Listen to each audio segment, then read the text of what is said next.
The hiss of the Dowager Duchess' whisper was a far more dangerous thing than the clatter of the dropped serving spoon. Harriet knew this, with the certainty of a woman who had spent a decade cataloging the precise temperature of every silence in her father's house. The spoon was a percussive shock, a silver pang of surprise against the flagstones. The whisper was a slow-acting venom, "She isn't fit for this house." The words were meant for her son, the Duke of Grimsby, a man whose formidable stillness seemed to absorb the very light from the room. They were not, however, meant to be unheard by their subject. Of that, Harriet was equally certain. The cruelty was in the performance of discretion. Harriet stood by the sideboard, her hands still smelling faintly of lemon and beeswax from polishing the very silver the Duchess now so elegantly disdained. She had arranged the cold collation, sliced the ham to a thinness her sister Amelia considered an art form, and ensured the mustard pot was full. She was, in effect, the chief architect of the scene of her own humiliation. Her own mother, flustered by the unexpected arrival of a duke and his dowager mother, fluttered a hand. "Oh dear. Clumsy girl."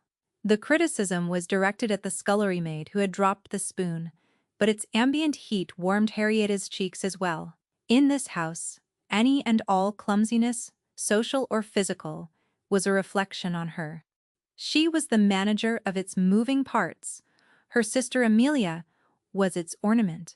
Amelia, breathtaking in watered silk, offered the Duke a sympathetic smile, a small, perfect apology for the minor disruption. "Our staff is so rarely put to the test of such distinguished company. Your Grace," the Duke of Grimsby Reginald, did not look at Amelia. He did not look at the trembling maid scurrying to retrieve the spoon. His gaze, a cool and assessing gray, was on Harriet. He had been watching her since he arrived, not with the predatory interest of a suitor, but with the unnerving focus of a man counting cards at a table. He noticed things. He had noticed the faint smudge of ink on her right index finger, the way she had quietly corrected the placement of a salt cellar without drawing any eye, the almost imperceptible straightening of her shoulders when the dowager had spoken. He noticed effort. Harriet met his gaze for a fraction of a second, her expression as neutral as she could make it. It was a look she had perfected over years of enduring her family's casual disregard. A placid surface that concealed the meticulous, exhausting work of keeping everything afloat. She was the family's memory, its ledger, its quiet engine. She was 28, and the world had long decided she was useful, which was a polite way of saying she was unmarriageable. The Dowager Duchess' words echoed in the sudden quiet of her mind, sharp and clear as a struck bell. She is not fit for this house. The house in question was her own, but Harriet knew what the Duchess meant. She was not fit for the great, cold, glittering house of Grimsby, the world of titles and precedents that this unexpected visit had dragged across their threshold. Her family had hoped, prayed, that the Duke was here for Amelia. Harriet, ever the pragmatist, had known it was unlikely. Dukes did not simply appear in dusty corners of the country for pretty faces, not unless there was land or a political alliance involved. And her family. Reginald, the Duke, finally moved. He inclined his head, a gesture so small. It was almost an absence of movement, but it drew every eye. "My mother is tired from our journey," he said, his voice a low baritone that seemed to occupy more space than its volume suggested. It was not an apology. It was a statement of fact and a dismissal. He then turned his gaze fully upon Harriet, and the air in the room shifted. "Miss March. My apologies for the intrusion. I was told your father was the finest man with an estate contract in 3 counties. I had hoped to find his papers, his library, intact." To her father, the words were a key turning in a lock that had been rusted shut for 5 years. Her father, the brilliant, bookish, impractical man who had understood the legal intricacies of a 1,000-acre entailment, but not the basic arithmetic of household economy. The man who had left them with a library of astonishing value and debts of astonishing size.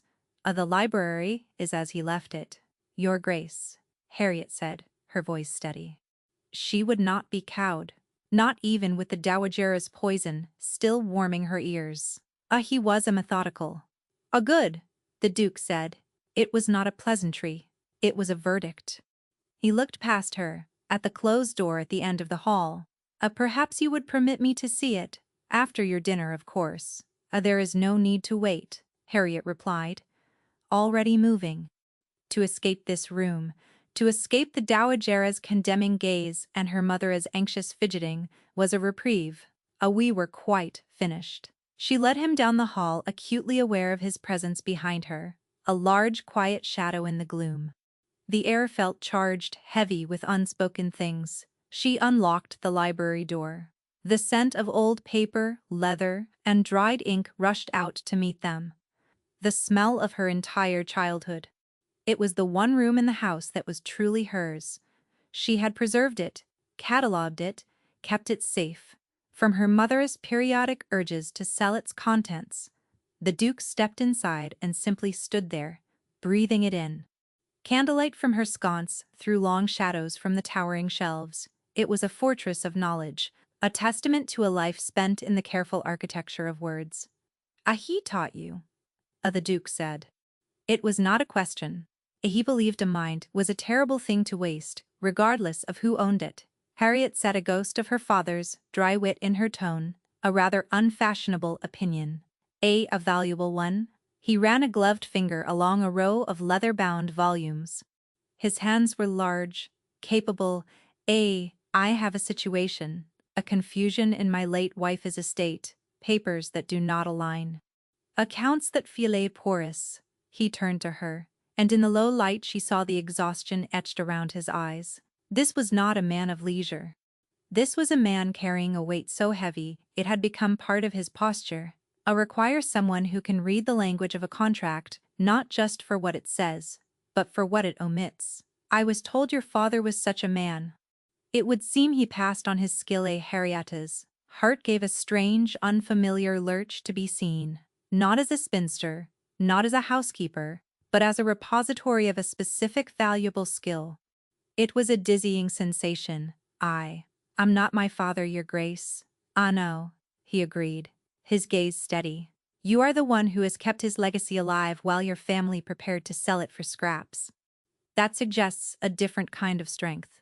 A strength I find myself in desperate need of. The candor was disarming. Dukes were not supposed to be desperate.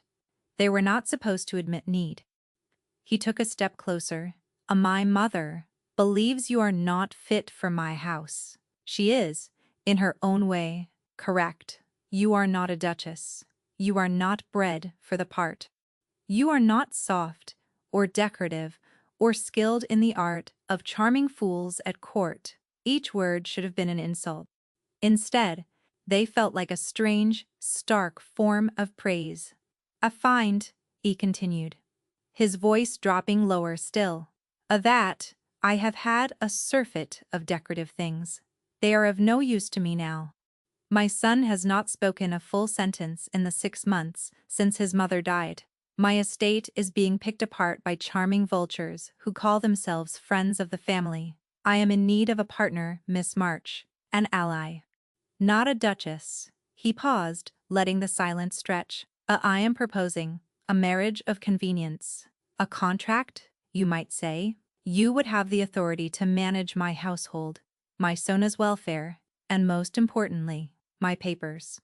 You would have a home, a title, and security. In return, I would have your mind, your loyalty, and your silence. The audacity of it stole the air from her lungs. It was a business proposition, laid out as plainly as a deed of sale. And yet, beneath the cold practicality, something else sparked. He was offering her an escape, but he was also offering her a challenge. He was not asking for her heart, her affection, her beauty. He was asking for her competence. The very thing the world had taught her to hide. The dowager's words came back to her. She is not fit for this house. A slow, cold anger began to burn away the shock. The Duchess had judged her, on sight, found her wanting, based on a worn dress and a lack of title. And here, Her son was offering her the keys to that very kingdom, not because she was worthy of its splendor, but because she was uniquely qualified for its burdens. She looked at the Duke, this powerful, lonely man, trapped in the gilded cage of his own life. He had come here, not for a bride, but for a lockpick. And Harriet March, for the first time, in a long time, felt the sharp, thrilling edge of her own worth. She had a choice. For years, she had none. She had been a fixture, a function, a pair of hands. Now, she was a potential signatory to the most important contract of her life. "Ah, before I answer anything, Your Grace," she said, her voice clear and steady in the quiet library. "Ah, you will tell me the truth, all of it. I do not bargain with half a story." A flicker of surprise. Then something like respect dawned in his gray eyes. He had expected a swoon, a protestation, a grateful acceptance. He had not expected terms. He gave a short, sharp nod. "A very well, Miss March. The truth." The sun had not yet risen. The house was still and silent. And in the library, surrounded by the ghosts of dead words and the promise of a new life, the Duke of Grimsby began to talk. And Harriet, for the first time, began to listen, not as a servant, but as an equal. The morning was coming, and with it, a disagreement that would change everything. Reginald watched her as he spoke, this quiet, composed woman who did not interrupt, did not gasp, did not offer false sympathies. She simply listened, her hands clasped loosely in her lap, her gaze fixed on a point just past his shoulder, as if she were reading the words in the air. He told her of Grimsby, the great cold house in the north, a mausoleum to his late wife, Eleanor. He told her of his son, Arthur, a bright, sensitive boy of 8 who had retreated into a fortress of silence after watching his mother fade. And he told her of Lord Vane, Eleanor's cousin, Reginald explained, his voice flat. He has made himself indispensable. He was her confidant, and now he is the self-appointed guardian of her memory. He manages the dower lands. He advises on investments. The household staff defers to him. My mother trusts him implicitly. But you do not," a Harriet stated. "I do not," a Reginald confirmed. "There is a charm to him that sets my teeth on edge. It is all sympathy and consideration, but when I look at the ledgers, the numbers feel as slippery. Small amounts, here and there, repairs to tenants, cottages that seem to never be completed. Income from quarries. That is always slightly less than the year before. Nothing I can put my finger on. Nothing I can prove. Every time I begin to question it, Vane is there with a perfectly reasonable explanation. A forgotten bill, a miscalculation by a clerk. And my mother looks at me as if I am desecrating Eleanor's memory by doubting the man she trusted. He was isolated, walled in by his own grief and the expectations of his rank. He was the Duke, the absolute authority, yet he was powerless, trapped by the delicate sensibilities of the bereaved and the clever machinations of a man who wore loyalty like a cloak. The solicitors are old, comfortable men who knew my father," he went on. They see Vane as family. They rubber stamp his accounts. I need a fresh eye, an uncompromised eye. Someone who owes Vane nothing. You need an auditor," Harriet said. "The word precise and clean. I need a Duchess," he corrected. "Though without force, I need someone with the authority to dismiss a housekeeper who takes her orders from Lord Vane. I need someone who can sit at the head of the table and not be intimidated when he explains away a discrepancy. I need a wall between him and my son. The title is not a prize, Miss March. It is a weapon, and I mean to arm you with it." A tale of the sheer, brutal honesty of it was breathtaking. He wasn't offering her a fairy tale. He was recruiting her for a war. Harriet thought of her life in this house. The endless, thankless cycle of managing, mending, making do. The slow, grinding erosion of her own spirit under the weight of her family's oblivious demands. She thought of her sister Amelia, who would marry well and produce heirs, and her mother, who would live out her days in genteel poverty, forever lamenting what might have been. And she thought of herself, growing older in this library, a ghost among ghosts, her mind slowly turning as dull as the tarnished silver. Was this not a war of its own? A long, quiet, losing battle against irrelevance. Reginald's proposition was a different kind of battle, a battle she might actually win. She finally looked at him, truly looked at him. The man, not the title. The exhaustion was there, but so was a fierce, banked intelligence. He was not a fool. He was a man who had been wounded, and the wolves were circling, drawn by the scent of his grief. He had identified the nature of his problem with cold precision and sought out the most logical, if unconventional, tool to fix it. That tool was her. Self-sufficient. The word for a horse that does not need to be fed. For years, she had been self-sufficient. Here was a man who was not offering to feed her, but to open the gate and let her run. "If I agree," she said. And the word hung in the air, a massive, unstruck chord. There will be conditions. Reginald inclined his head. He had expected this. Welcomed it even. And named them first, she began, ticking the points off on her fingers, as her father had taught her to do when laying out an argument. The title is a tool, as you say, but it must be a real one. I will not be a figurehead. I will have complete authority over the household accounts, the hiring and dismissal of staff, and the running of the house. No one, not your mother, and not Lord Vane, will countermand my orders. Agreed a second. The library and all estate papers, personal and professional, past and present, are to be mine to organize and examine, unrestricted access. No document held back, no matter how sensitive. Agreed. Third, your son. I will not be a replacement for his mother. I will not be forced upon him, nor will I make promises of affection I cannot keep. I will be a guardian, a protector. My role is to create a safe and stable environment for him. His trust, if it is to be earned, will be earned honestly. I will not have him used as a pawn between us or anyone else. At this, something in Reginald's expression softened. A crack in the marble facade. That is the most important condition of all, he said quietly. Agreed. And fourth. She took a breath. This was the most difficult. Your late wife. She will not be erased. Her portrait will hang where it hangs. Her memory will be respected.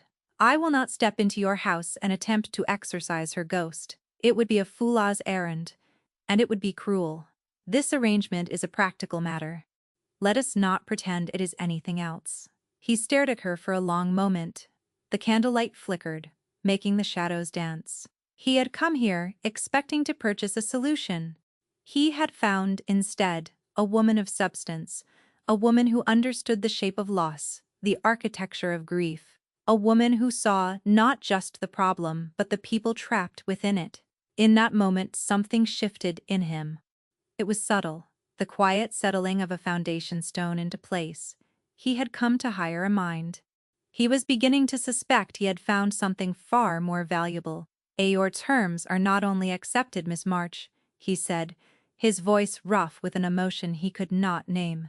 They are admirable. He extended his hand, not for her to kiss, but to shake. Do we have an agreement? Harriet looked at his outstretched hand. It was a contract, as real as any written on vellum. A promise of a new life, a cold house, a silent boy, and a hidden war. It was terrifying, and it was the first thing that had made her feel truly alive in years. She placed her hand in his. His grip was firm, warm, and blessedly brief. We have an agreement, Your Grace, she said.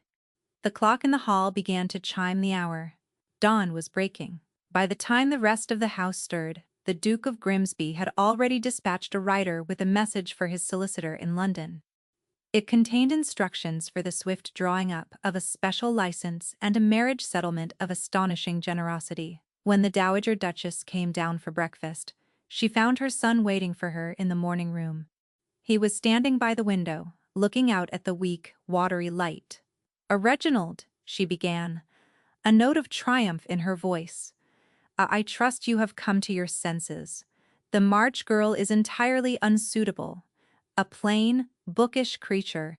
We shall leave today. Lady Danbury has a niche. I am not leaving, Reginald said, turning from the window. His face was calm, implacable. And Miss March has just consented to be my wife. The Dowager Duchess stared at him, her mouth opening and closing like a fish. The carefully constructed world of her authority, her influence, her unshakable rightness, seemed to crumble around her. You cannot be serious after what I said. She would nada, you would nada, what you said. Mother? Reginald replied, his voice dangerously quiet. Was merely the final piece of evidence in a long and tedious argument. You judged her unfit. You were mistaken. He paused, letting the words land with their full devastating weight. The wedding will be tomorrow. By special license, you may offer Harriet your congratulations. The choice is yours, He walked past her, leaving her adrift in the ruins of her own certainty. He found Harriet not in the drawing room with her ecstatic mother and bewildered sister, but back in the library, a fine layer of dust on her sleeve, already sorting through a stack of her father's papers. She looked up as he entered. There was no triumph in her eyes, no girlish excitement. There was only a quiet, focused determination. She had made a bargain. She was already holding up her end of it. Good morning, Your Grace, she said. Reginald, he corrected her gently. My name is Reginald. She gave a small, almost imperceptible nod. Reginald. He saw the question in her eyes, the one she would not ask. Had he told his mother? How had she reacted? He answered it, anyway. My mother is adjusting to the new reality, he said. It was the most diplomatic way he could describe the apoplectic fury that had followed his announcement. A flicker of dry irony, the first he had seen, touched her lips. I imagine the adjustment will be extensive. I have every confidence she will manage, he said, and for the first time in a very long time, a genuine smile touched his own lips. As will we. She was not fit for his house, his mother had said. Looking at her now, surrounded by the tools of her singular, formidable mind, Reginald knew the truth. She wasn't just fit for it. She was the only person in the world who could possibly save it. The journey north was a study in layered silences. Harriet sat opposite the Dowager Duchess in the carriage, the space between them a cold, unbridgeable chasm. The Dowager had chosen to accompany them, a decision that spoke less of acceptance and more of a desire to personally supervise a catastrophe. She had not spoken a direct word to Harriet since the announcement, communicating her displeasure through martyred sighs and the pointed reading of a book on Christian virtues. Reginald rode alongside the carriage on horseback, a solitary, imposing figure against the bleak, late-autumn landscape. He had given Harriet a small, worn volume of Seneca before they left for the journey, he'd said. It was not a romantic gesture, but something better, a recognition of her mind, an offering of sustenance for the ordeal ahead. She kept it in her lap, its worn leather, a small, solid anchor in a sea of hostility. Grimsby, when it finally appeared, was not a house. It was a geological event. A vast, brooding pile of gray stone that seemed to have clawed its way out of the moorland, its many-windowed face staring blankly out at a sky the color of slate. It was a house that had forgotten how to breathe. The air inside was cold, still, and thick with the scent of beeswax and old grief. The staff lined up in the great hall, a somber receiving line of black-clad servants. Harriet saw at once that Reginald had been right. They were polite, correct, but their eyes were veiled. Their loyalty was not to the Duke, but to the memory of the late Duchess. A memory curated and controlled by Lord Vane and the Dowager. Harriet was an interloper, a usurper, a character miscast in a play that had been running for years. Her new title, Duchess of Grimsby, felt like a costume she had not yet learned how to wear. The head of this silent army was the housekeeper, Mrs. Finch, a woman with a spine of iron and a face that looked as if it had been carved from a particularly unforgiving piece of wood. "Ah," Mrs. Finch said, her curtsy so shallow it was an insult. "A welcome to Grimsby?" The words were correct, but the tone implied Harriet was a contagion that had just breached the quarantine. Harriet met her gaze. She did not smile. She did not try to charm. Thank you, Mrs. Finch. You will have a full staff meeting in the morning room tomorrow. At 9, I wish to review all household ledgers and staff duties." A flicker of surprise in the housekeeper's eyes. She had expected weakness, uncertainty. She had not expected an immediate assertion of authority. "Oz. You wish, Your Grace," she said, her lips tightening.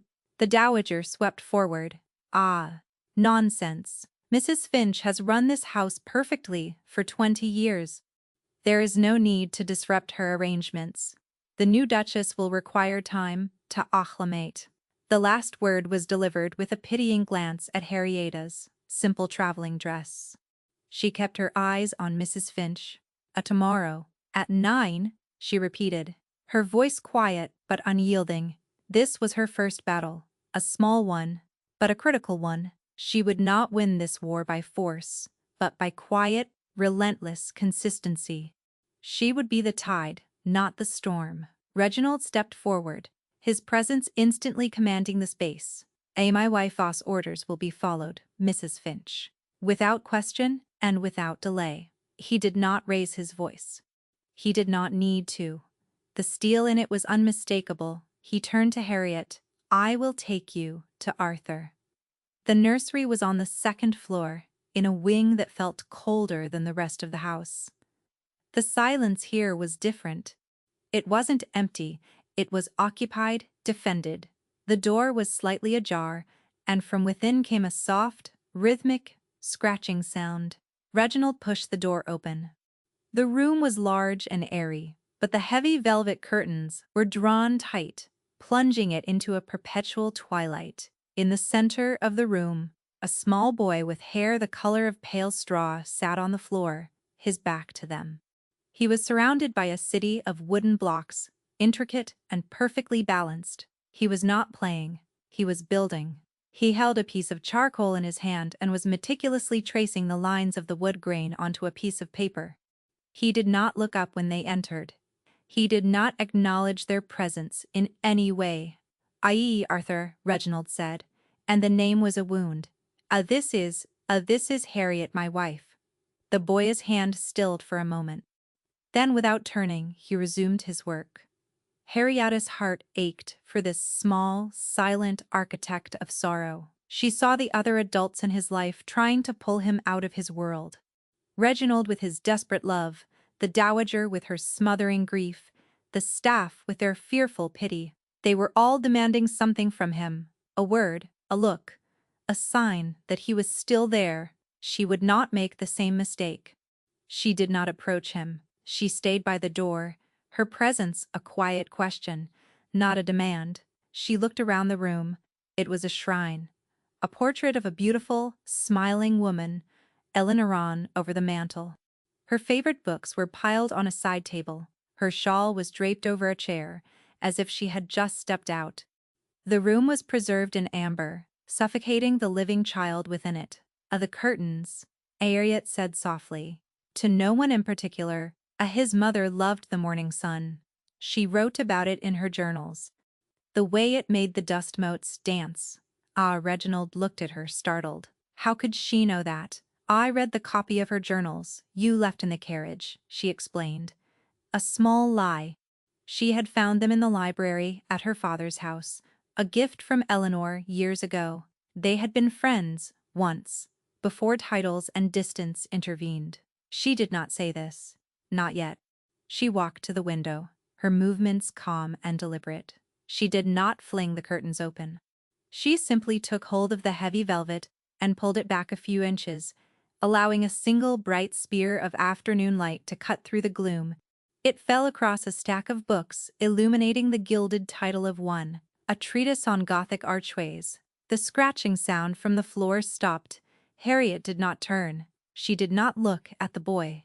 She simply let the silence settle. Then she walked out of the room, leaving the door open, leaving the sliver of light behind her. Reginald followed her into the hall, his expression a mixture of confusion and dawning hope. "I. What did you?" "I. He doesn't need another person telling him to be happy," Harriet said. "Ah. He needs permission to live in the world as it is now. Not as it was?" As she looked down the long, cold corridor. This house is a tomb. My first order of business is to open the windows." And so she began, not with grand pronouncements, but with small, steady acts of quiet rebellion. The morning meeting with Mrs. Finch and the senior staff was a model of polite interrogation. Harriet did not accuse or condemn. She simply asked questions. Why was the butcher's bill so high? Could she see the receipts for the new linens in the guest wing? Who authorized the purchase of 6 cases of French brandy when the Duke did not drink it? The questions were met with evasion, with appeals to tradition, with veiled references to a late Duchess way. Mrs. Finch was a formidable opponent, her loyalty to Lord Vane a shield against every inquiry. Harriet did not press. She simply made a note, in a small leather-bound ledger. Thank you, Mrs. Finch. We will revisit this." She spent her days in the estate office, a room that had been left to gather dust. The ledgers were a mess, a tangle of haphazard entries, and Vanilla's elegant dismissive signature. It was, as Reginald had suspected, a masterpiece of plausible deniability. 100 small leaks, no single one large enough to raise an alarm. It would take weeks, months, to unravel, but Harriet was patient. Her father had taught her that a complex knot is not untied by force, but by finding the single, crucial thread that holds it all together. Her evenings were spent in the grand, silent library of Grimsby. Reginald would often find her there, surrounded by maps and account books, a single lamp burning, her face etched with concentration. He would not speak, but would simply sit in a worn leather armchair by the fire, reading, his presence a quiet, comforting weight. In these shared silences, a fragile intimacy began to grow. They were 2 lonely people, in a vast, cold house, partners in a task no one else understood. She continued her campaign with Arthur. She did not try to engage him in conversation. Instead, she left things for him. A book on Roman aqueducts, left open on the nursery table, a box of finely sharpened drawing pencils, a new, clean sketchbook. One afternoon, she found him not in the nursery, but in the library, standing before a towering bookshelf. He was running his small hand along the spines of the books, his touch light and reverent. He was too small to reach the one he was looking at. Harriet came and stood beside him. She did not speak. She simply followed his gaze to a heavy, leather-bound volume on a high shelf. Plato's 4 Books of Architecture. Without a word, she retrieved the library steps, climbed them, and lifted the heavy book down. It was almost too big for her to carry. She placed it on the large library table and opened it to a random page, intricate, beautiful rendering of a Venetian church facade. Arthur crept closer, his eyes wide. He reached out a hesitant finger and traced the lines of a perfect archway. "'Twas a broken pediment," Harriet said softly. "See how the triangle is open at the top? It'was an invitation to the eye. And to the spirit." Arthur looked up at her. It was the first time he had made direct eye contact. His eyes were his father's, a clear, startling gray. He did not speak, but in his gaze she saw a flicker of recognition, a question. She had spoken his language. Later that week, a fierce autumn storm blew in from the coast, rattling the windows and moaning in the chimneys. The lights flickered. The house seemed to shrink in on itself. In the middle of the night, a terrified scream echoed from the nursery wing. Harriet was there first, a candle in her hand, her robe hastily tied. She found Arthur sitting bolt upright in his bed, his face pale with terror, his eyes fixed on the window where a branch was scraping against the glass like a skeletal finger. A maid was trying to soothe him, her platitudes lost in the roar of the wind. "Adas, just the wind, my lord," the maid chirped, her own fear making her voice shrill. "A nothing to be afraid of." Harriet quietly dismissed the maid. She sat on the edge of the bed, not too close. The branch scraped again. Arthur flinched. "Ah, that is the old oak," Harriet said, her voice calm and even. It has stood there for 300 years. It has seen worse storms than this one. It is not trying to get in. It is telling us it is still here." She looked at the boy whose breath was coming in ragged gasps. "Your mother loved the sound of that tree in a storm," she said. "It sounded like a ship at sea, its timbers groaning." She said it was the sound of something strong, holding fast Eophras. Gaze shifted from the window to her face. She wrote a hymn. Harriet continued softly. To sing during storms. Do you remember it?" The boy shook his head, a small jerky movement. It was in her journal," Harriet said. And she began to sing. Her voice, not beautiful, but clear and true. A simple steady melody against the chaos of the storm. The wind may roar, the rain may fall, but in these walls love holds us all. The stone is strong, the heart is true, and Morna's light will see us through. She sang it twice. By the end of the second time, Arthur's breathing had evened out. His small body was less rigid. He did not speak, but he leaned forward, and with a small, hesitant hand, took a fold of her woolen robe in his fingers. He did not let go. Reginald stood in the doorway unseen, his heart a painful knot in his chest. He had heard the scream, had come running, his own fear a cold knot in his stomach. He had expected to find chaos. Instead, he found this quiet miracle. This woman, who had been in his house for less than a month, calming his son with a forgotten hymn and a steady presence. She was not trying to replace Eleanor, she was honoring her. She was using Eleanor's memory not as a shroud, but as a bridge. He watched as she sat with his son, the sound of her voice a low, steady anchor in the storm, until the boyish grip on her robe loosened, and he finally fell into a peaceful sleep. She stayed. When all the other governesses and nurses and well-meaning relatives had fled from Arthur's silence, she stayed. Reginald retreated back down the hall, his own heart aching, with a feeling he had not allowed himself to feel for a very long time.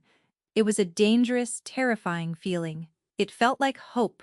He went not to his own cold, empty bed, but to the library. He stoked the fire and sat in his chair, waiting. An hour later, Harriet appeared in the doorway, her candle almost spent. She looked exhausted, but her face was serene. He is sleeping. She said. No, Reginald replied. I saw." He looked at her, standing there in her worn robe, her hair coming loose from its braid, and she had never looked more beautiful. They were two small stones dropped into a vast ocean of feeling. She gave a small nod and turned to go to her own room, at the far end of the hall. Harriet," he said, his voice stopping her. She turned back. Stay," he said. It was not a command, it was a plea. Just for a while, the storm is loud." She hesitated for a moment. Then she came into the room, took the chair opposite his, and curled her feet beneath her like a cat. They did not speak. They just sat together in the warm circle of firelight, listening to the storm rage outside. Two solitary people who were for the first time not entirely alone. The house was still cold, the dangers still circled, but within the walls of that library, a small, fragile warmth had begun to grow. The breakthrough with Arthur, small as it was, shifted the atmosphere at Grimsby. It was a subtle change, the way the air changes. Just before the frost melts, the staff, who had been watching Harriet with suspicion, now watched her with a grudging curiosity. Mrs. Finch's hostility remained, a fixed point of glacial disapproval, but some of the younger maids began to meet Harriet's eye, offering small, shy smiles. They had all been terrified of the silent, grieving boy in the nursery. They had seen him reject every attempt at comfort, But they had heard the story of the storm, of the new Duchess sitting with him until dawn, her quiet voice a bulwark against the night. Harriet felt the shift and knew not to press her advantage. She continued her patient work.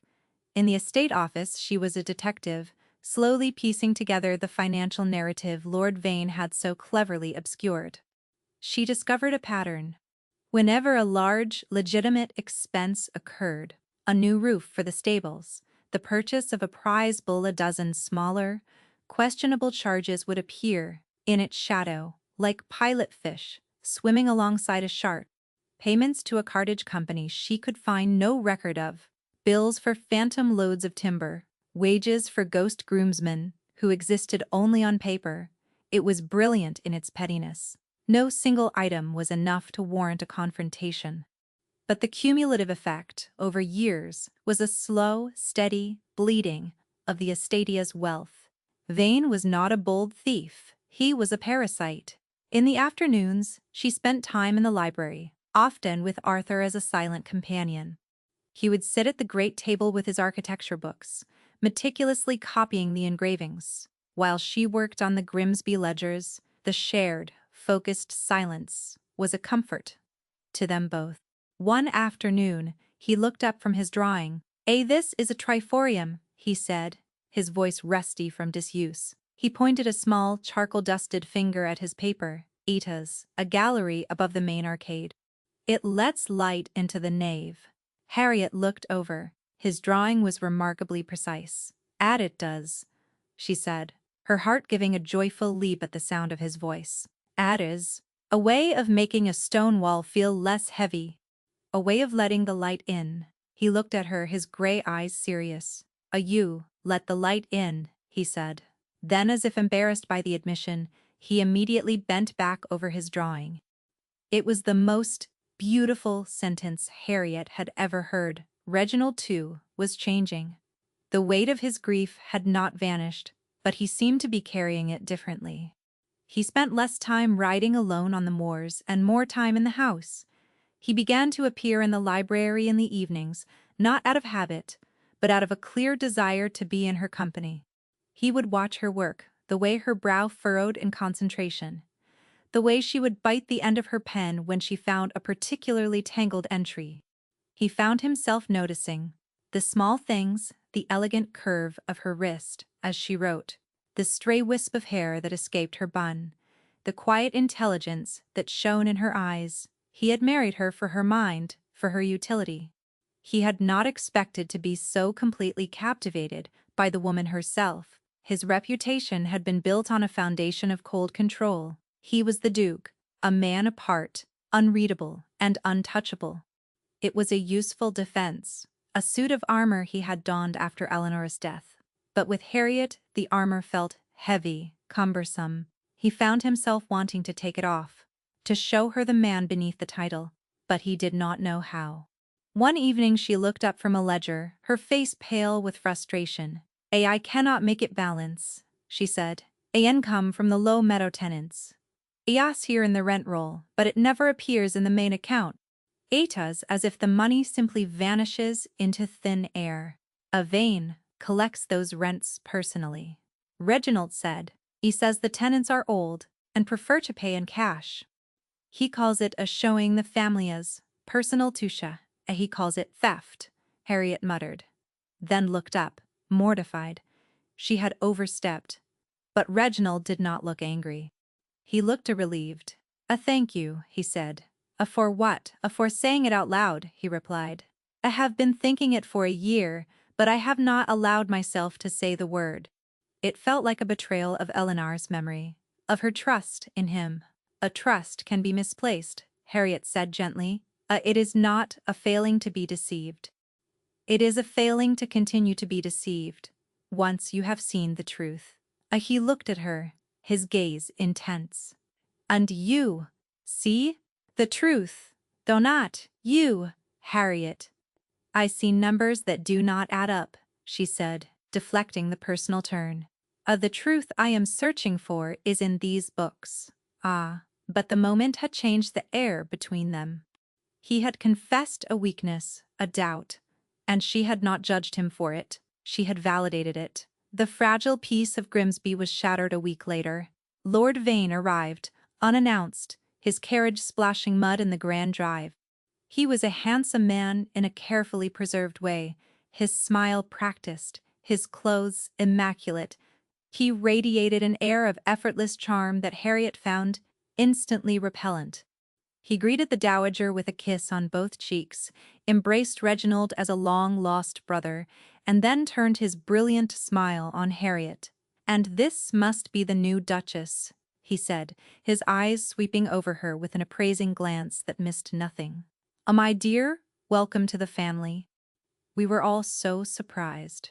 Reginald is not known for his impulsiveness. The implication was clear: she was an impulsive and likely regrettable choice. "Lord Vane," Harriet said, her voice cool, "I have been looking forward to meeting you.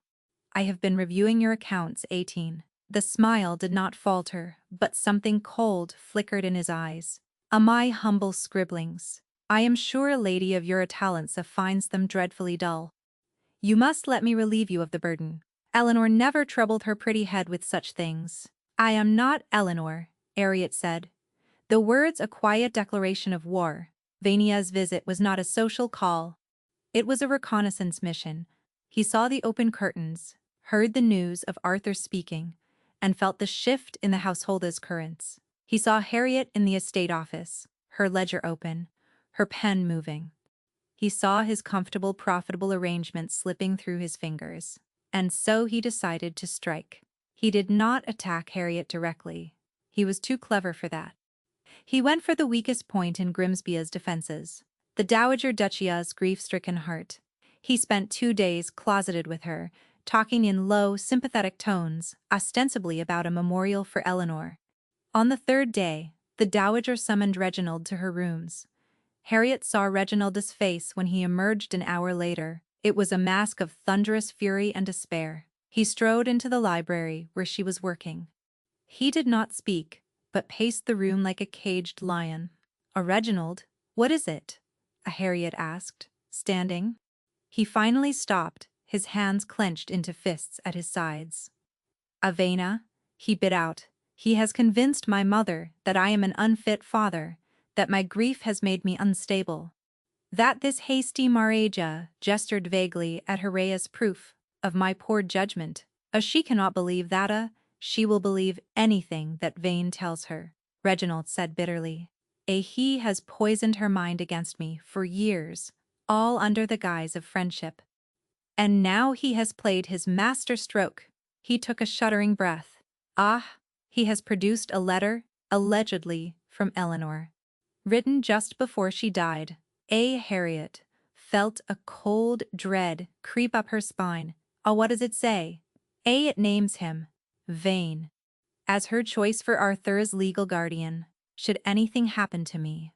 The sheer diabolical genius of it left Harriet speechless. A forgery, almost certainly, but one that played perfectly on the dowager's emotions. It positioned Vane not as a usurper, but as the faithful servant of a dying mother's wish. "He is petitioning the court," Reginald said, his voice cracking. "He is demanding custody of my son. And my own mother is going to support him." The floor seemed to drop out from under Harriet. This was not about money anymore. This was not about petty theft from the estate. This was about Arthur. Vane was trying to take her son. Her son. The thought was fierce, protective, and utterly instinctive. "He will not succeed," Harriet said, her voice a low, furious tremor. "We will fight him." "How?" Reginald demanded, the despair in his voice raw and painful. With what?" "My mother's testimony against me. A forged letter I cannot prove is a forgery. He has made me out to be a monster, Harriet. A cold, neglectful father who married an adventuress to spite his dead wife's memory." He ran a hand through his hair, his composure finally shattering.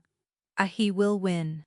He will take my son, and he will take this house, and he will take everything." The cruelty of the accusation. That she was an adventuress struck her a physical blow. It was the same poison the Dowager had whispered on that first day, now amplified and made into a legal weapon. Is that what you think I am?" she asked, her voice dangerously quiet. No," he exploded, turning on her. "Of course not. But that is what they will say. That is how they will paint you, and me, and this arrangement." He was close now, his face a mask of anguish. "Adonit, you see, he is using you. He is using our marriage as the proof of my instability. Then we will prove him wrong," she insisted, her own anger rising to meet his. Why was he giving up? Why was he letting Vanier's lies defeat him before the battle had even begun? "It is not that simple," he shot back. "You think you can just balance a ledger and make this right? This is not a column of figures, Harriet. This is my life. My son." The injustice of it stung. After all her work, all her patient effort. To be dismissed as a mere bookkeeper. "And you think I do not know that?" she cried, her own control finally snapping. "I have sat with your son in the dark. I have held his hand through nightmares. I have taught him to speak again. Do not you dare stand there and tell me I do not understand what is at stake." The silence in the room was sudden and absolute, ringing with the echoes of their raised voices. They stood facing each other, chest heaving, the space between them crackling with anger and hurt, and a dozen other unnamed emotions. Reginald stared at her, his anger draining away, replaced by a look of stunned realization. He saw, not an employee, not an ally, not a Duchess of convenience. He saw a woman who was fighting for his son as fiercely as he was a Harriet. He began, his voice dropping to a rough whisper. "Aye." He took a step toward her, his hand coming up as if to touch her face. The air was thick with things unsaid, with the terrifying, exhilarating possibility of what might happen next. "A patters," he said, his voice hoarse. "A what they say about you." "It matters to me, why," she whispered, her heart hammering against her ribs. He looked at her, his gray eyes full of a desperate, painful honesty. "Kay, it matters, because I trust you." It was not the confession that had been on the tip of his tongue, but it was a truth just as profound. In that moment, he realized he trusted her more than he had trusted anyone in his life, more than his mother, more even than he had trusted Eleanor, a Tavister. "I cannot lose you too." The raw vulnerability in his voice undid her. The anger, the hurt, it all melted away, leaving only a deep, aching tenderness. He was not giving up. He was terrified of losing again. She reached out and laid her hand on his arm. His muscles were corded with tension. You will not lose me," she said, her voice steady, once more. And you will not lose Arthur. Lord Vane has made a critical error." Reginald looked at her, a question in his eyes. Has underestimated me," Harriet said, a cold, hard certainty settling in her soul. And he has underestimated you. He thinks we are a broken man and a grasping woman. He is about to discover that we are a duke and a duchess. And he has picked a fight with the wrong house." She squeezed his arm, a gesture of solidarity, of partnership. Now," she said, her voice all business once more. "Stop pacing, and tell me everything you remember about the day Eleanor wrote that letter. Every detail. We are going to take his story apart, piece by piece, until the lies fall away, and only the truth remains." Reginald looked down at her hand on his arm, then back to her face. The fire was back in her eyes, the sharp, focused intelligence that he had first sought out, but now it was tempered with something else, a fierce, unwavering loyalty. She was not just his ally, she was his partner. In that moment, standing in the ruins of his composure, he felt a surge of strength he had not felt in years. They had declared war on him, but they had not counted on his Duchess. The days that followed were a blur of focused, frantic activity. Reginald, armed with Harrieta's clarity of purpose, dispatched riders to London, instructing his solicitors to fight Vanina's custody petition with every resource at his disposal. He provided a full, unvarnished account of Vania's financial manipulations, supported by the preliminary findings Harriet had painstakingly compiled. It was not yet proof of theft, but it was a powerful portrait of impropriety. Harriet, meanwhile, retreated into the archives of the house.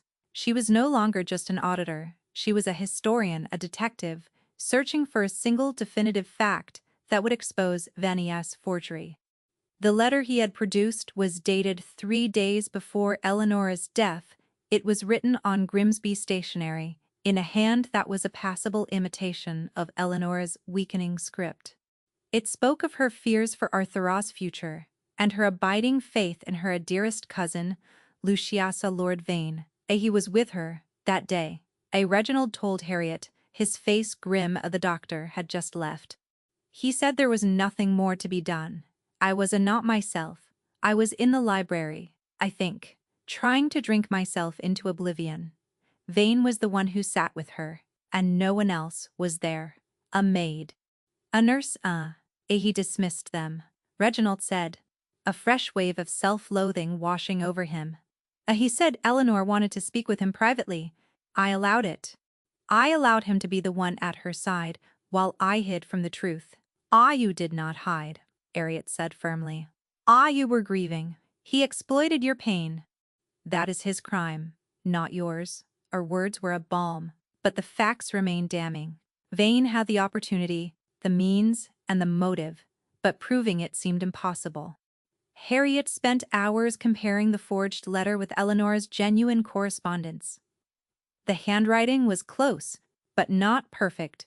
There were small tells of the loop of a aga, the crossing of a ata, that were subtly different.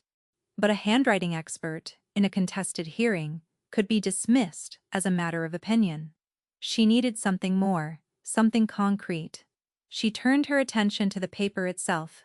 It was Grimsby stationery, true enough. But was it the right Grimsby stationery? She pulled out the household account books for that year, looking for the orders to the London stationer. She found it, an order for 500 sheets of heavy cream-laid paper, embossed with the ducal crest, delivered in January. The paper Vane had used matched it perfectly. It was another dead end. The house was thick with tension. The dowager remained closeted in her rooms, seeing no one but Vane, who came and went with an air of somber importance. Mrs. Finch and the staff loyal to her moved about their duties with a smug, secretive air. They were on the winning side and they knew it, but something was happening among the lower staff. The maids and footmen who had seen Harriet's kindness to Arthur, who had watched her work tirelessly in the estate office, who had felt the house begin to breathe again under her care, their loyalty was shifting. A housemaid accidentally spilled the tray of tea on Mrs. Finch's pristine ledger. A stable boy reported that Lord Vania's horse had thrown a shoe, delaying his departure by several hours. They were small, deniable acts of sabotage. A quiet, grassroots rebellion. Arthur was Harrietta's shadow. He seemed to sense the gravity of the situation, the threat that circled his home. He rarely spoke, but he was always there, sitting quietly in the library as she worked, his small, solid presence a silent statement of allegiance. One evening, exhausted and disheartened, Harriet sat at the great library table, staring at the forged letter. It was so perfect, so plausible. How could she fight such a masterful lie? She picked up a volume of Eleanor's journals, seeking some clue, some forgotten detail. She flipped through the pages. The familiar handwriting, a painful reminder of the friend she had lost. Arthur came to stand by her elbow. He pointed to the letter. That is not Mamma's, he said, his voice small but certain. Harriet's head snapped up. What did you say, Arthur? It is not her paper, he said. He reached out and touched the corner of the forged letter, then touched the page of the journal. Hers is soft. This one is sharp. Harriet stared at him. It was the observation of a child, a sensory detail that an adult might overlook. She picked up the letter. The edge was clean, sharp, machine-cut. She ran her finger along the edge of the journal page. It was softer, slightly uneven. Deckle-edged, she flew to the estate accounts, her heart pounding the order to the stationer. 500 sheets of cream-laid paper. She scanned the entry again, her eyes racing over the details. And then she saw it. A small notation in the margin, in the clerk's spidery. Hand AA as per her Grace's previous order. W. Deckle-edge. The paper used for the forgery was the right color, the right weight, the right watermark. But it had the wrong edge. It was a subtle difference, one Vane could not possibly have known about. But where had he gotten it? If it wasn't say from the main supply, Harrieta's mind raced. An estate as large as Grimsby would have multiple sources of stationery. Paper for the kitchens, for the stables, for the estate office. She pulled down the ledgers for the other departments, and there, in the stable master's accounts, she found it. An order for 100 sheets of plain, cream-laid paper with a standard guillotine edge for use in the stable office. It had been ordered by Lord Vane for his use when conducting estate business on site. He had not used the Duchess's own stationery. He had used a cheaper common substitute that he himself had ordered, assuming no one would ever know the difference. Harriet let out a long, shuddering breath. It was not a smoking gun, but it was a thread. The first thread she could pull to unravel his entire tapestry of lies. The hearing was set for the following week, to be held not in a public courtroom, but in the library at Grimsby itself. It was a concession to the family's rank, a way to keep the scandal contained. The Lord Chancellor's chief magistrate would preside. It was to be a civilized affair. Harriet knew it would be a bloodbath. She worked feverishly, sleeping only a few hours a night. She did not just have a theory anymore, she had a case. She prepared her evidence with the meticulous care her father had taught her, arranging the ledgers, the stationery samples, the letters, into a clear, irrefutable sequence. The night before the hearing, Reginald found her in the library, her face pale in the lamplight, her eyes burning with intensity. He had never seen anyone work so hard, so selflessly. She was fighting for his son, for his home, with a tenacity that humbled him. Harriet," he said softly, "you must rest." Almost done," she murmured, not looking up. "I just need to cross-reference the delivery dockets with Vania's travel receipts." He walked over and gently closed the ledger she was looking at anew. He said, "You have done enough. You have done more than enough." He took her hand, his thumb stroking the ink stains on her fingers. Whatever happens tomorrow, I want you to know. This was not a bargain, not for me. Not for a long time. Ah. She looked up at him, her tired eyes searching his face.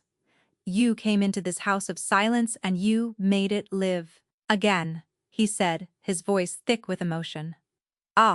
You gave me back my son. You gave me back myself."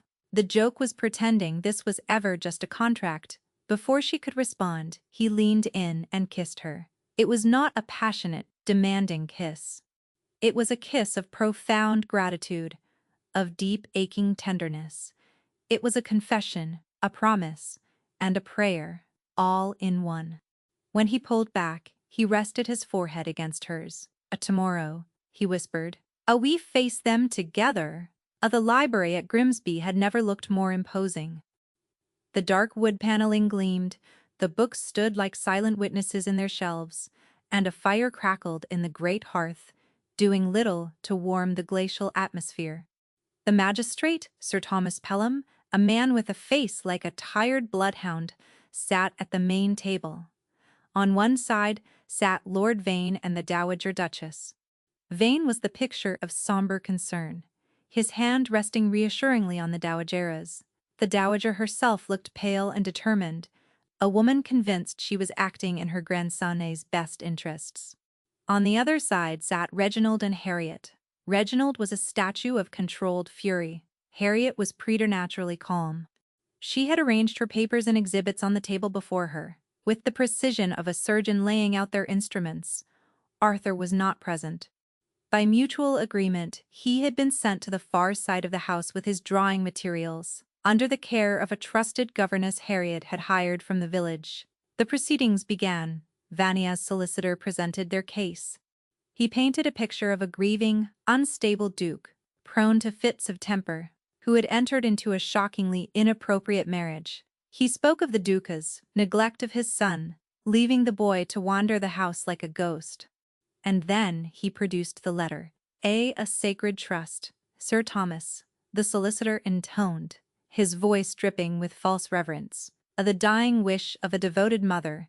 The letter was passed to the magistrate, who read it with a grave expression. He passed it to Reginald, who looked at it as if it were a venomous snake. Then it was Reginald's solicitor's turn. He spoke of the Duca's deep love for his son, of the improvements to the estate, of the new Duchess's gentle and positive influence. It was a solid, if uninspired, defense. The magistrate looked from one side to the other, his expression unreadable. This is a most unfortunate situation," he sighed. "A matter of he said, she said. The letter, of course, is a powerful piece of evidence." Vane allowed himself a small, triumphant smile. "If I may, Sir Thomas," Harriet said, her voice cutting through the tense silence. All eyes turned to her. The magistrate raised an eyebrow. The Duchess of Grimsby." "I am not a solicitor," Harriet began, her voice calm and clear. "I am not here to argue the law. I am here to present facts." She stood and walked to the table where the evidence was laid out. She did not look at Vane or the dowager. She addressed herself entirely to the magistrate. "Lord Vane and his solicitor have told a compelling story," she said. "A story of a dying mother-in-law's love and a cousin's noble devotion. It is a very moving story. It has only one flaw." She paused, letting the silence hang in the air. It is a lie," the dowager gasped. Vane shot her a look of pure venom. "This letter," Harriet said, picking it up with a pair of tongs. "A forgery." She then laid out her evidence piece by damning piece. The comparison of the handwriting, the testimony of the paper expert she had brought from London, who confirmed the subtle differences in the ink, and finally the paper itself. Her late Grace, Duchess Eleanor, was a woman of particular tastes, Harriet explained, her voice even, as she insisted on stationery with a traditional decal edge. Like this. She held up a sheet from Eleanor's journal. The paper this letter is written on has a modern machine-cut edge. It is not her paper. She then produced the stable master's ledger. This paper, however, is a perfect match for a batch ordered by Lord Vane himself for his own use 6 months ago. He did not forge this letter on the Duchess's paper. He forged it on his own. The room was utterly silent. The magistrate stared at the evidence, his tired face suddenly alert and focused. The dowager was looking at Vane, a flicker of doubt in her eyes for the first time. Vane began to bluster. This is absurd. A preposterous fantasy, concocted by a desperate woman. How dare she slander the memory of my dear cousin? Harriet did not rise to the bait. She simply laid her final piece of evidence on the table, a small, leather-bound diary. Her own. On the day this letter was supposedly written, I was in London, she said. I was there to meet with a publisher regarding a collection of my father's essays. While I was there, I paid a call on an old friend. Her Grace, Duchess Eleanor. A collective gasp went through the room. Reginald stared at her, his mind reeling. She had never told him. We had not seen each other in years, but we had always corresponded, Harriet continued. She knew she was dying. We spoke for over an hour, not about her fears, but about her hopes. Her hopes for her son? She looked directly at the dowager. She told me she worried about Reginald. She worried he would close himself off, that he would let his grief consume him. She worried that the people around him, people who claimed to love her, would use her memory to control him and to isolate her son. Her voice trembled, but she pressed on. She did not write a letter naming Lord Vane as guardian.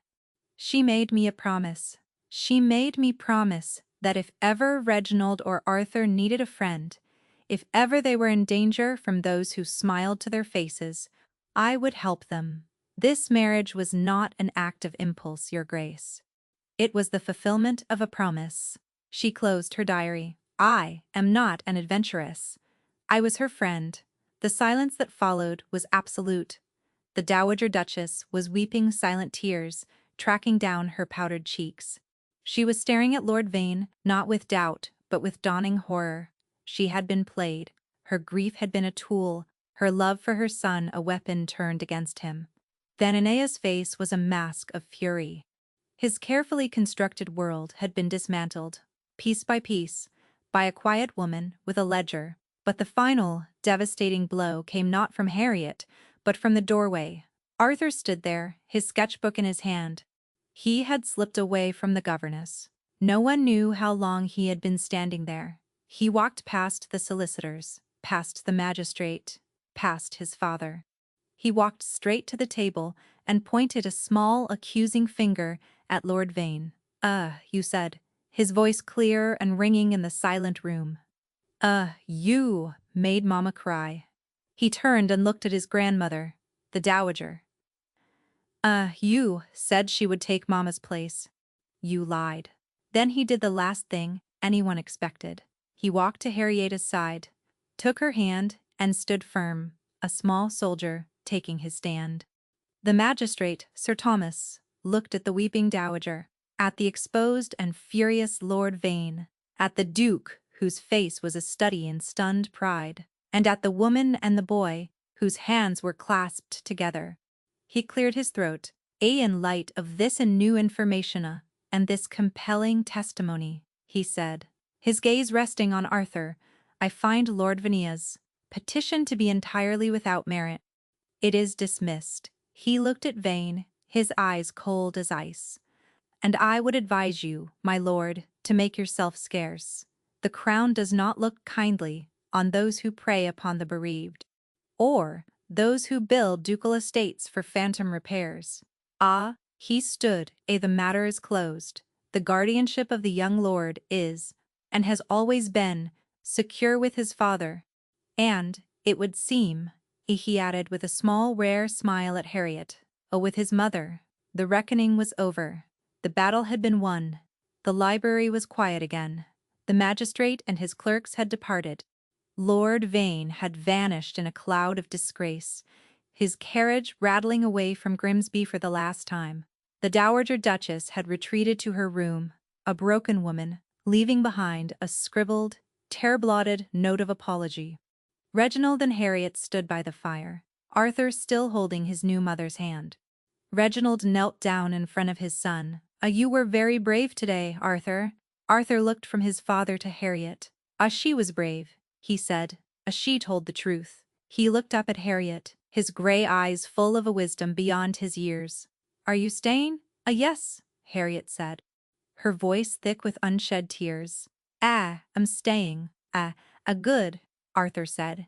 He finally let go of her hand, but only to wrap his arms around her waist in a fierce, tight hug. Later that evening, after Arthur was tucked in bed, after the house had settled into a new, peaceful silence, Reginald found Harriet in the library. She was not working. She was standing by the window, looking out at the moonlit grounds. He came to stand beside her. For a long time they just stood in comfortable silence. As she was your friend, he said finally. Elena, you were her friend, and you never told me.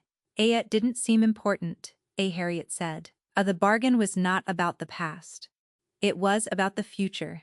I made you a bargain, he said, turning to face her. A cold, practical contract. I offered you a title in exchange for your mind. It was the most arrogant, foolish thing I have ever done. He took her hands in his. Harriet. I did not fall in love with the Duchess. I fell in love with the woman who sat with my son in a storm. The woman who saw the truth in a column of numbers. The woman who fought for my family when I had forgotten how to fight for it myself. He brought her hand to his lips. I asked for an ally. But my heart asks for a wife, not in name. Not by contract, but in truth. He looked into her eyes, his own shining with a fierce, unguarded love. Do not say it if it is only gratitude. It was her own line, from a lifetime ago, a condition she had set, and he had remembered it. Harriet March, will you do me the honor of being my wife? Tears streamed down her face. But she was smiling. I believe I already am, Reginald. No, he said, his voice thick with emotion. Ah, that was a contract. This is a proposal at. And she laughed, a real joyful sound that filled the old library and chased the last of the shadows away. A yes, she whispered. A yes. 1,000 times yes. He pulled her into his arms, and his kiss was not one of gratitude, but of fierce, joyful possession. A kiss, of beginnings, of promises kept, of a future they would build together. Months turned into a year. The house at Grimsby was transformed. Curtains were thrown open. Fires were lit in every hearth. The sound of Arthur's laughter echoed in the long corridors. The staff, under Harrietta's firm but fair hand, became a loyal and efficient team. Mrs. Finch had been retired to a comfortable cottage in the village, her pension generous, her influence gone.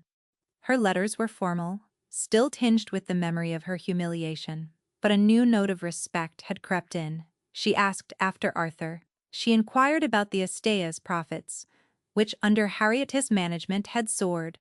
One evening, Reginald and Harriet were in the library, working side by side at the great table, as they so often did.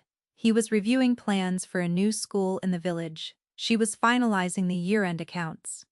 The portrait of Eleanor still hung over the mantel, her beautiful, smiling face looking down on them. Harriet no longer saw a rival or a ghost. She saw a friend, whose last wish she had unknowingly fulfilled. Arthur came in, dressed in his nightshirt, his hair still damp from being washed. He came to Harriet and held up a drawing.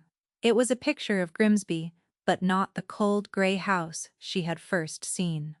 In his drawing, the sun was shining, flowers bloomed in the garden, and smoke curled cheerfully from every chimney. In the doorway, he had drawn 3 figures, a tall man, a woman with her hand in his, and a small boy holding both their hands. Quat, us, for you, he said, handing it to her. Us beautiful. Arthur, she said, her heart full. We will frame it. He beamed. He hugged his father, then turned to Harriet and gave her a kiss on the cheek. A good night, he said to Reginald.